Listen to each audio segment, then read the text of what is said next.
I loved him. It sounds crazy, but I did love him. I fell in love for real.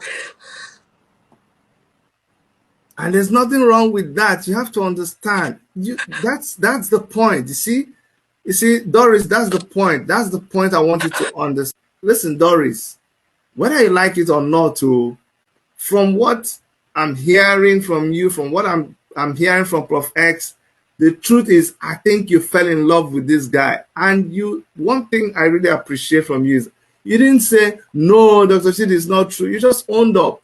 And this is one thing a lot of people are thinking you're not going. And I don't want you to feel bad, feel stupid, feel anything. It happens. It's just the truth. So this was the time previously that Doris Ogala had come out and lied to bloggers that she was truly in love with Prof X. You remember Prof X, the same guy she claimed allegedly that Chris Okafor and his other pastor friends had paid her to seduce and get him to fall in love with. Well, listen to what Prof X has So to at say. one point, Chris Okafor's side chick also cried for me. She wanted a very serious relationship with me, but that was not her original intent. Let me give you a background story so that you get the bigger picture. Chris Okafor and the Big Five. I mentioned the Big Five earlier. This is a cartel of men of God in Nigeria. They saw the danger in what I was doing or in what I am doing. And I posed a threat to their institutions, to their shrines. So they sat on a round table and thought of a way to kind of trap me or a way to silence me. And they employed about four ladies, Nigerian celebrities. And one of them is this lady. She was one of the ladies employed by this cartel in Nigeria, your prophets, your men of God, and your apostles and your bishops. They had a project that was well funded. And this project had one objective. And the objective of this project was to bring Prof X to Nigeria, was to lure Prof X to Nigeria. So the ladies had one responsibility, to seduce me and to find a way to get me to Nigeria. So the question you should be asking is, how then did I ended up knowing this lady called Doris? She approached me when I was coming from a detainment, an illegal detainment. You know, in my journey of exposing these charlatans, I've been kidnapped, I think, about 4 times and illegally detained about 6 times. And all these events were orchestrated by your spiritual fathers, by your prophets. There's a time when it was not fashionable to talk about prophets. There's a time when all of you were afraid to open your mouth and condemn the evil that your spiritual fathers have been doing.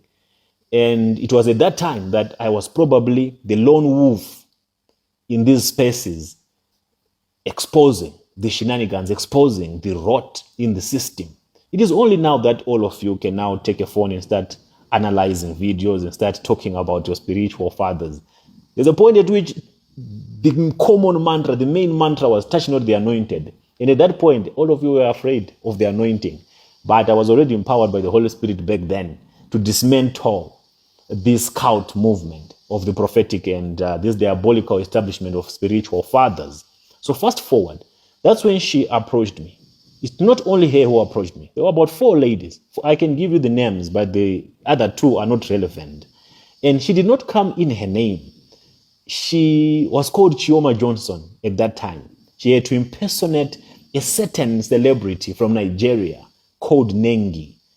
So she would portray herself as a very much established woman, businesswoman, who had private jets, who had all this luxury around her, and who was coming to support my vision, who was coming to help some of the victims that I was assisting, victims of your spiritual fathers. So she was literally using the pictures of Nengi and all the stuff that she would claim to be.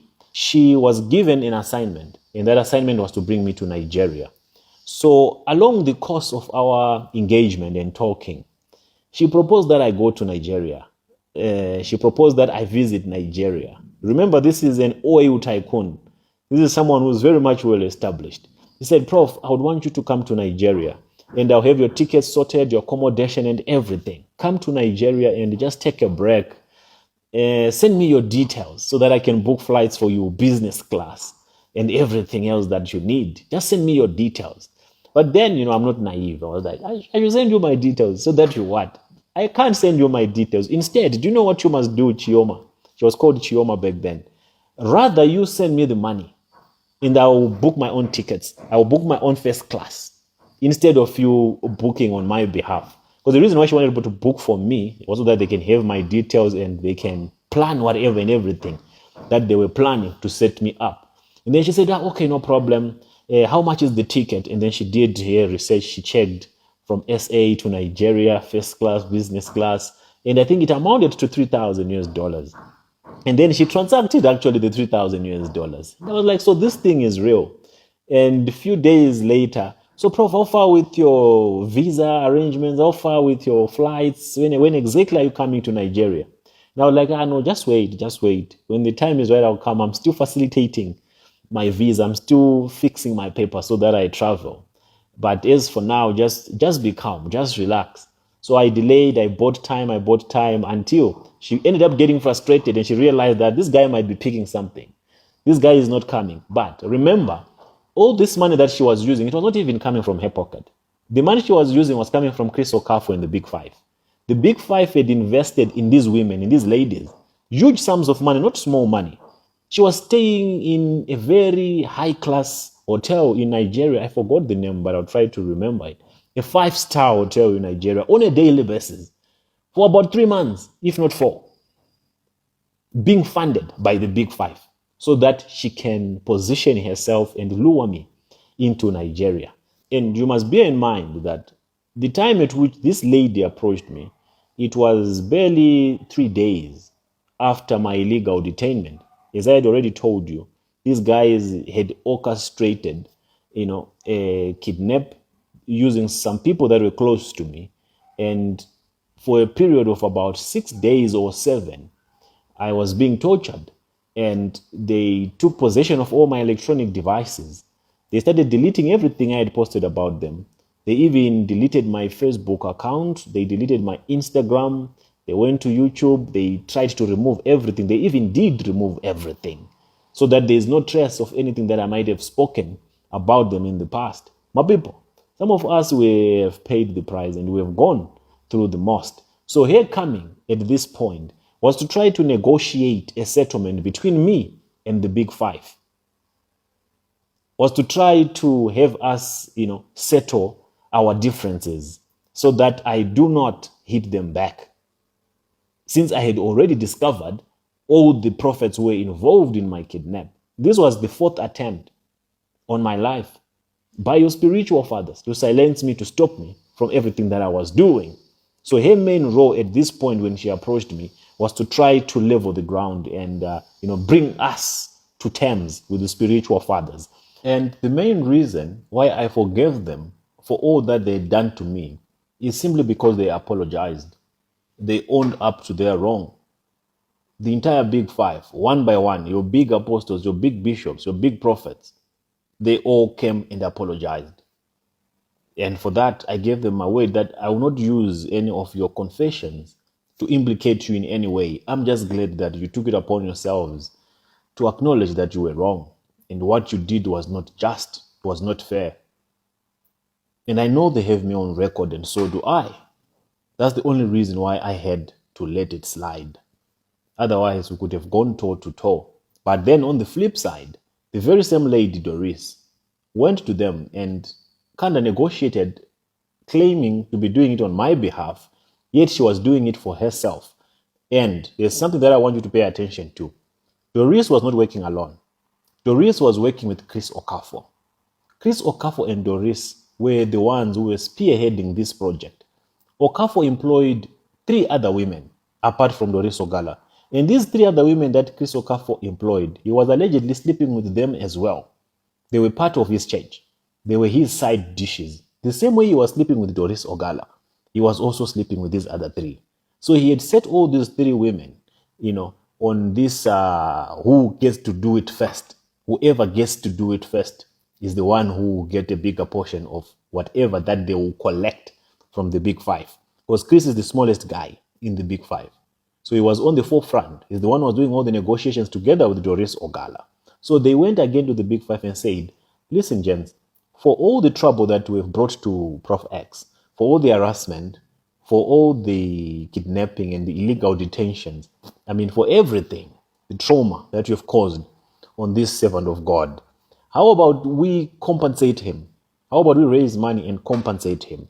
So Chris and Doris, they went to the big five and they negotiated for 500,000, $500,000. That's what they got from the big five. And they came back to me and said, listen, we spoke with the big five. It's not both of them that came to me, it's Doris alone. Listen, I spoke with the guys who were behind your arrest and your detention and all the torture that you went through. And they said they are willing to give you 200,000 US dollars. And at that point, to me, I was not really much intrigued. I was not really much interested in receiving whatever that they wanted to offer, because I knew this would be selling my soul. I knew once I crossed that line, I'll be trading in the ground that I will not be able to return. I will not be able to come back. I just wanted to keep it that way. The fact that they acknowledged what they did, it was fair enough for me. But she kept on insisting, listen, so how much would you want? Is it too small or do you want them to add? And I was just like, no, it's fine. I'll come and collect it. I'll come and collect it. Just keep it there. Just keep it safe. When the time is right for me to come, I'll eventually come and collect the money. But the interest was not really there. The only thing I wanted from them was that acknowledgement, which I now have. And it has put my heart to rest. That's why I've never spoken about it. That's why I've never brought it up at any point, simply because they owned up to it. If they had not done it, they could not have apologized.